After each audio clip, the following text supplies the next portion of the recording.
Heart beat scan ఒక్క second లోనే world class 640 slide CT scan ఇప్పుడు మీ విస్టా ఇమేజింగ్ బంజారా హిల్స్ లో. నమస్కారం, welcome to I dream health talks with Vijitha కార్యక్రమానికి స్వాగతం. ప్రస్తుతం మనతో పాటు ఉన్నారు general consultant doctor V Aditya Ranganath గారు. ఇప్పుడు వారితో మాట్లాడేద్దాం. నమస్తే అండి. నమస్తే అండి. ఎలా ఉన్నారు? బాగున్నాను మ్యామ్, థ్యాంక్ యూ. అయితే షుగర్ చాలా పెద్ద సమస్యగా మారిపోతుంది. చిన్నపిల్లల నుంచి పెద్దవాళ్ళ వరకు చాలా మందిలో చూస్తున్నాం. ఆహార రీత్యా కొంతమందికి వస్తే, జెనెటిక్స్ పరంగా కొంతమందికి, ఏదేమైతేనేంటి అందరిలో ఈ సమస్య అయితే ఎక్కువగా. ఇంట్లో నలుగురు ఉంటే ఇద్దరికి ఈ సమస్య చూస్తూనే ఉన్నాం. ఒకవేళ షుగర్ని రివర్స్ చేయాలి అంటే గనక అవకాశం ఉందంటారా? ఉంటే గనక ఆ టిప్స్ ఏంటో తెలియజేయండి. సో ఇప్పుడు డయాబెటీస్ వచ్చింది, లేకపోతే బీపీ వచ్చింది, థైరాయిడ్ వచ్చింది, లేకపోతే వాట్ ఎవర్, ఇదివరకు మనం విన్నది ఏంటి అని అంటే ఒక్కసారి వస్తే లైఫ్ లాంగ్ అది తగ్గడానికి ఆస్కారం లేదు. సో మనం ఏం చేయొచ్చు, కంట్రోల్లో పెట్టుకోవాలి. సో డ్రగ్స్, అదే మన మెడిసిన్ తీసుకుంటాము రెగ్యులర్గా, ఆపకుండా తీసుకుంటే కంట్రోల్లో ఉంటుంది కాబట్టి భయపడాల్సిన అవసరం లేదని చెప్తారు. అయిపోయింది, అది అక్కడతో అయిపోయింది. బట్ ఇప్పుడు రీసెంట్ అంటే చాలా ఇయర్స్ నుంచి మనకి తెలిసిందే ఏంటి అని అంటే వీటన్నిటిని కూడా మనం రివర్స్ బ్యాక్ చేసుకోవచ్చు.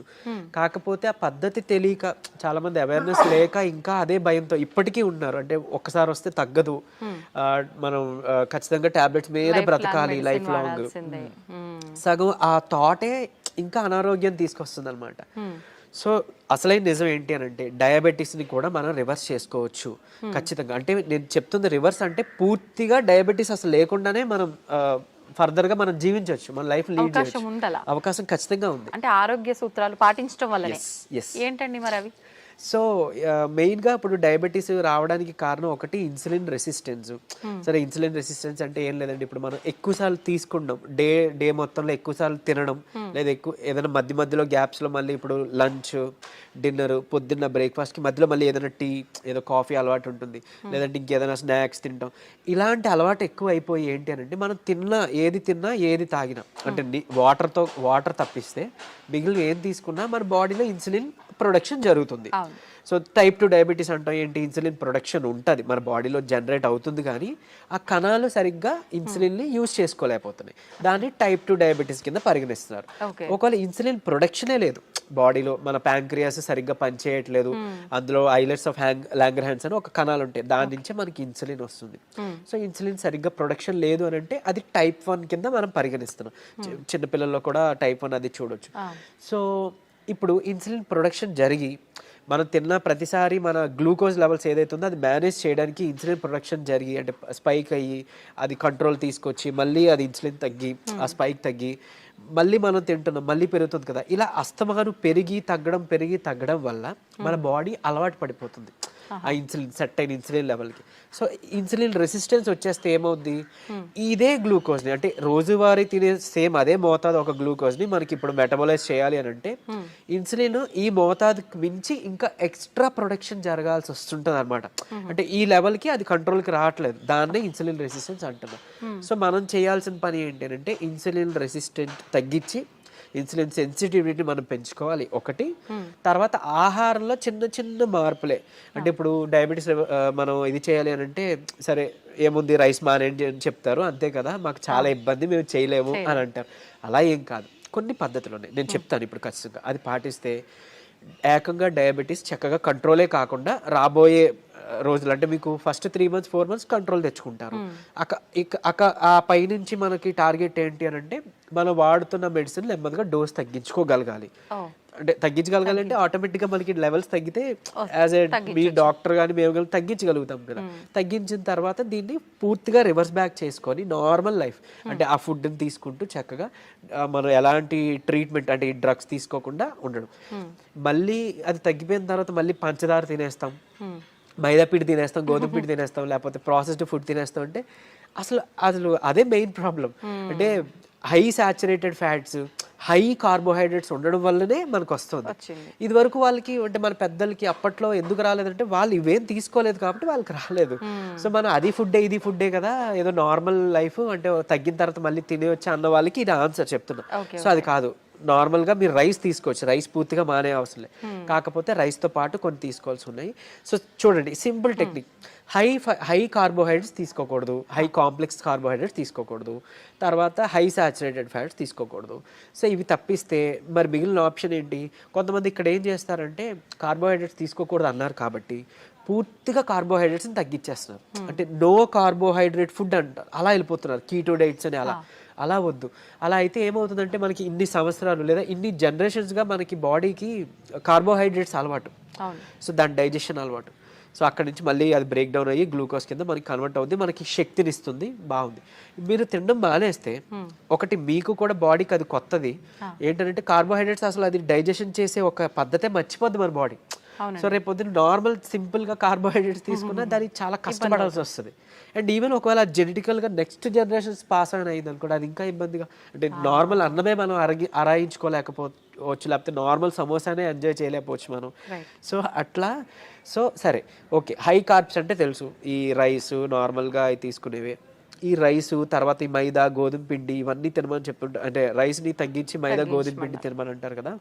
సో అది కూడా రిఫైన్డ్ తీసుకుంటే, పంచదార లేకపోతే గోధుమ పిండి ఇవన్నీ రిఫైన్డ్ ఫ్లోర్ బయట కొని తెచ్చుకుంటే అది కూడా మళ్ళీ మనకు ప్రాబ్లమే. సో మనం మిల్లులో వెళ్ళి ఆడించుకుందాం, అంటే డైరెక్ట్ గా వెళ్ళి మనం గోధుమలు అలాగా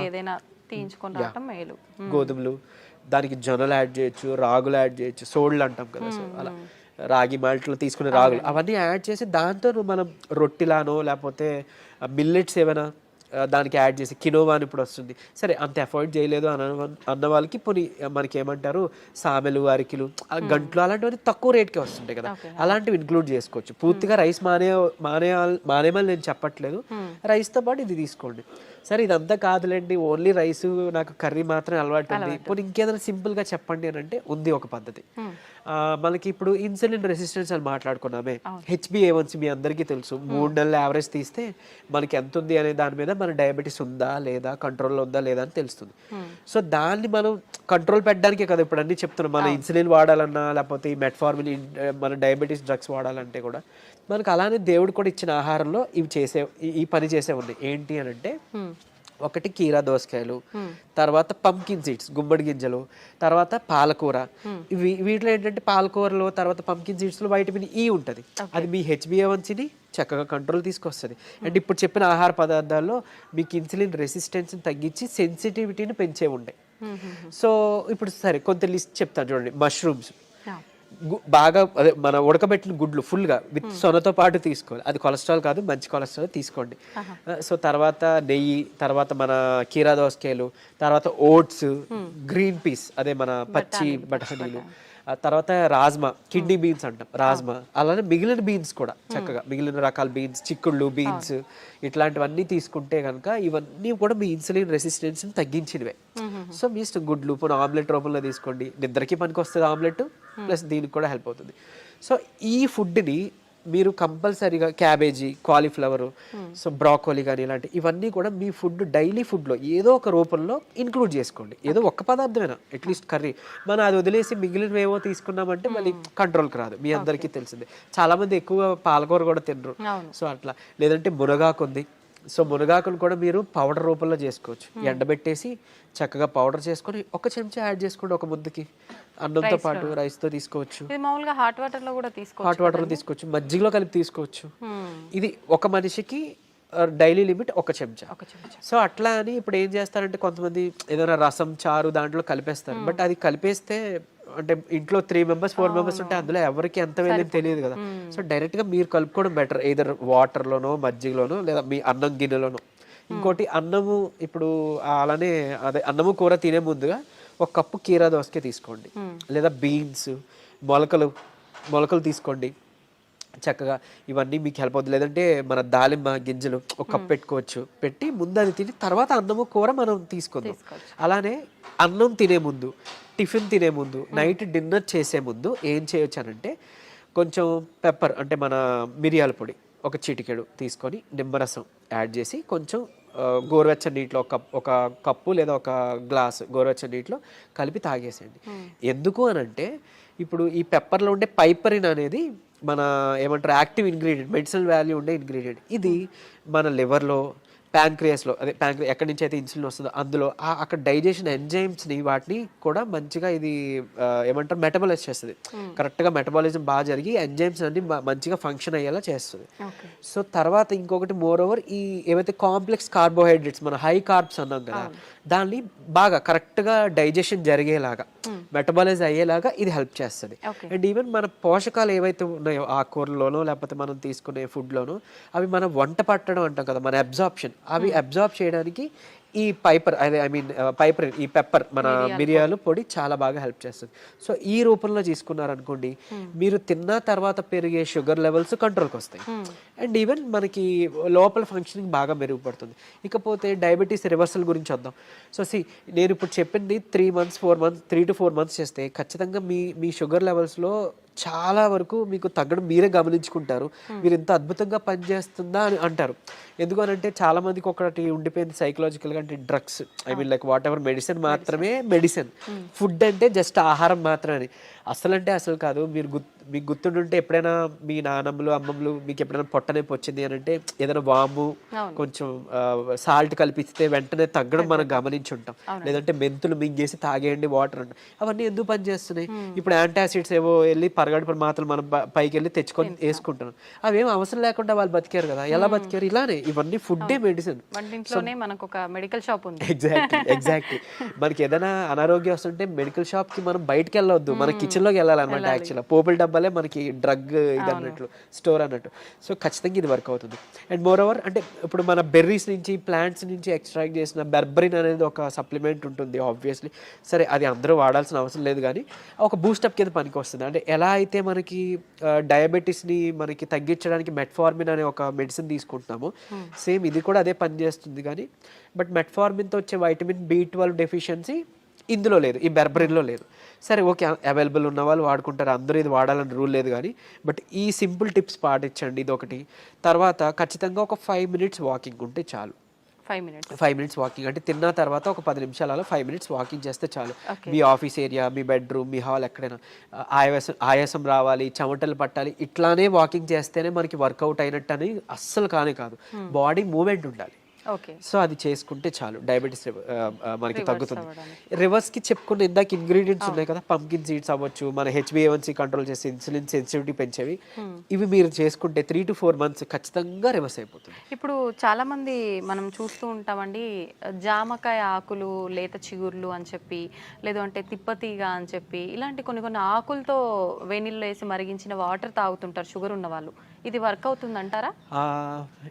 యాక్చువల్గా ఇప్పుడు జామ ఆకులు ఉన్నాయి కదా, లేత తీసుకొని ఒక 4 ఆకులు మనం వేడి నీటిలో వేసి మరిగించి కషాయంలా తీసుకొని ఉదయం సాయంత్రం లేదా ఒక పూట అట్లీస్ట్ పరగడుపునైనా కానీ తాగితే కనుక అమోఘంగా ఆ రోజే పెరిగిన షుగర్ లెవెల్స్ తగ్గిపోయాయి. సో నేను ప్రీవియస్ వీడియోలో జామాకులు కషాయం గురించి చెప్పినప్పుడు చాలా మంది ఫోన్ చేసి అంటే ట్రై చేసి చక్కగా ఫస్ట్ నమ్మారు, ట్రై చేశారు. చేసి ఒక 2 daysలో వాళ్ళు ఫోన్ చేసి సార్ అంటే మాకు 1 day 2 dayలోనే ఇంత బాగా పనిచేస్తుంది, కంటిన్యూ చేయొచ్చు అంటారా, ఎక్కువ కాలం అన్నారు. బేసిక్గా చేయొచ్చండి, చేసుకోండి అని చెప్పారు. సో ఈవెన్ అది వాళ్ళకి ఏంటంటే డయాబెటీస్ ఎక్కువ, షుగర్ లెవెల్స్ ఎక్కువ ఉండడం వల్ల కొంతమందికి నిస్సత్తువ నీరసంగా ఉంటుంది కదా, దాన్ని కూడా ఇది మనకి జామాకులు బాగా హెల్ప్ అవుతుంది. జామకాయ తినొచ్చు, బొప్పాయి తినొచ్చు, అట్లనే జామాకులు కషాయం బాగా హెల్ప్ అవుతుంది, తీసుకోవచ్చు. తిప్పతీగ కూడా తీసుకోవచ్చు. బట్ తిప్పతీగ చాలా మంది తెలియక కోవిడ్ టైంలో అంటే ఇప్పుడు వైరస్ నుంచి బయటపడాలని తెలియక చాలా మంది ఓవర్ డోసెస్లో తీసుకుని విత్ ఇన్ 15 daysలో వాళ్ళ లివర్ మొత్తం డ్యామేజ్ అయ్యి ఎమర్జెన్సీ వార్డులో అడ్మిట్ అవ్వడం, చనిపోవడం జరిగింది. కానీ నేను ఇక్కడ చెప్పే ఒక ముక్క, తిప్పతీగ ప్రాబ్లం కాదు, ఓవర్ డోస్ ప్రాబ్లం. కాబట్టి తిప్పతీగని మనం ఇప్పుడు ఒకవేళ ఒక లైక్ 1 inch తీసుకున్నాం అనుకోండి, ఆ రూట్ ఏదైతే ఉందో దాన్ని బాగా బాయిల్ చేసి మనం దాన్ని తాగొచ్చు. దాంట్లో కొంచెం ఉసిరి పొడి యాడ్ చేయొచ్చు, లేదంటే మునగాకు యాడ్ చేసుకోవచ్చు 1/2 spoon అట్లా. ఇలాగా మనం తీసుకున్నాం అనుకోండి మనకి మంచిగా బెనిఫిటే. ఇప్పుడు అలాగని ఏంటి ఫ్లాక్ సీడ్స్ ఉన్నాయి, అవిసె గింజలు ఉన్నాయి. అవిసె గింజలు మనకి కొలెస్ట్రాల్ తగ్గిస్తుంటుంది, డయాబెటీస్ని రివర్స్ చేస్తుంది బాగా. అంటే ఒక 2 చెంచాలు మనం పౌడర్లా కానీ తయారు చేసుకొని మనం ఫ్లాక్ సీడ్స్ తీసుకుంటే, ఇదే ఫ్లాక్ సీడ్స్ గురించి ఒక పేపర్లో ఒక ఆర్టికల్ వచ్చింది. ఏంటి ఫ్లాక్ సీడ్స్ తీసుకోకూడదు, లివర్కి మంచిది కాదు, లేకపోతే ఇంకోటి ఏదో అని. కరెక్టే, ఏదైనా అతిగా తీసుకుంటే మనకి ఫుడ్ అయినా ఆబ్వియస్లీ కదా. సో అంతే, అది పట్టుకొని ఉండొద్దు.